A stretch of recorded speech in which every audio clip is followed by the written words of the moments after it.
So, this is Diana Allen. She is the brand new Miss Abilities America. How does that feel? Awesome. Wonderful. Awesome. Now, what was your platform? My platform is bridging the gap.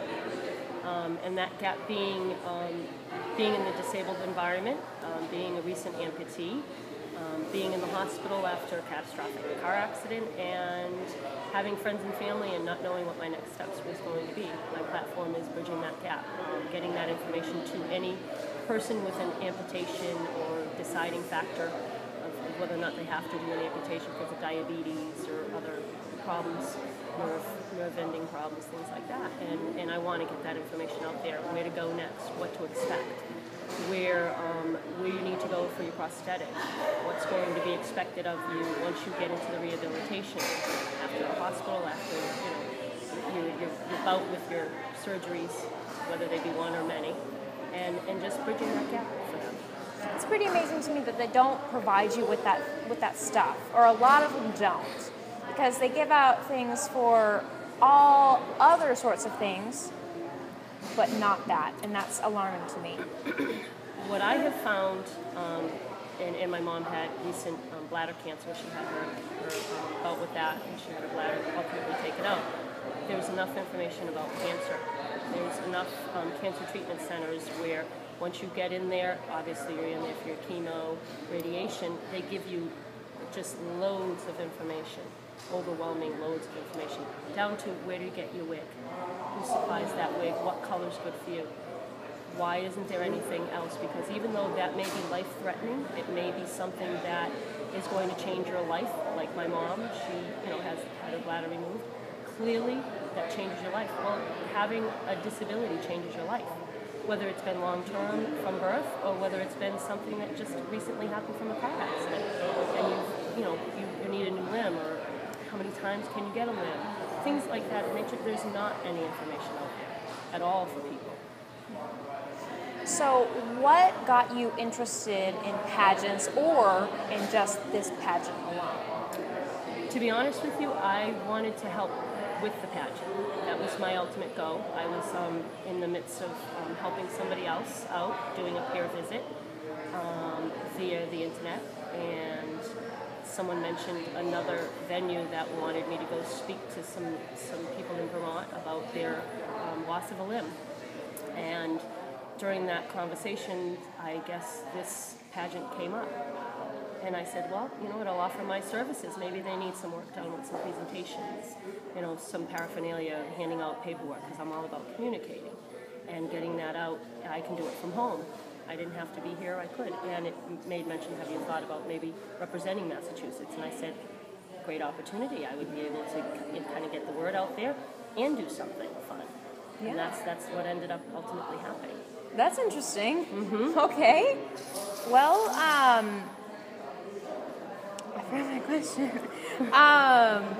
Do you think that doing a pageant like this is a great way to have people with disabilities express themselves? Or is there possibly another way that it could get done more effectively? Or maybe make, in any way, can it be done better than through a pageant? Anything could be done better.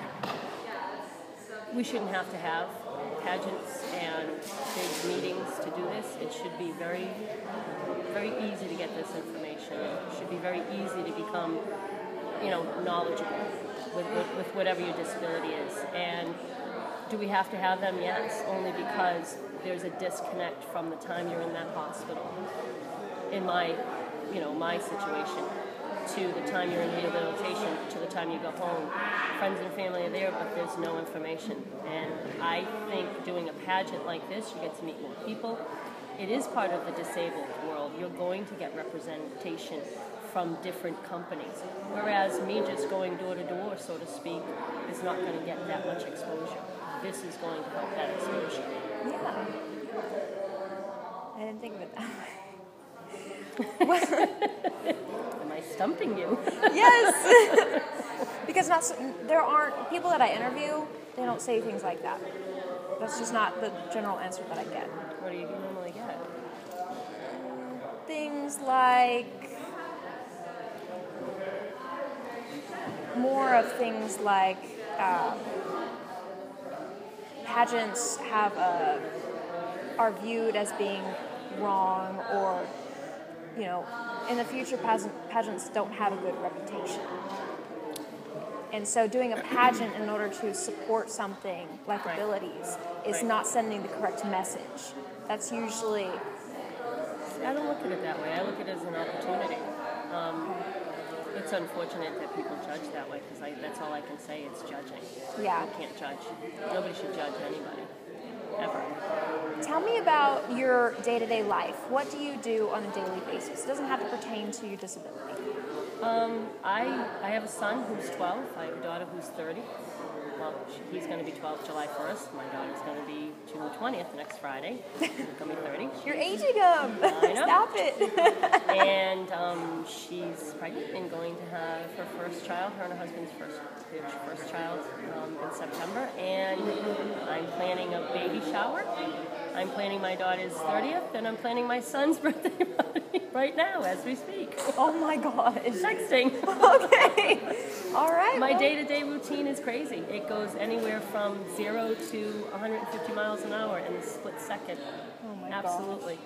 Yeah. Do I love it? Yeah, I love it. Yeah, you never stop. No. I figured. I took you for the woman that just never stops. No. Right when I met you. No, I have friends that, I need a ride or something. Yep, okay, hold on, I'll be there in 20 minutes. Yeah, I don't stop. It's good. Sorry, I had to take these out. They were, they were a little much. Anyways, okay, that's the only questions that I have. That's it? Thank you so much. You're welcome. Thank you. It was a pleasure meeting you. Thank you.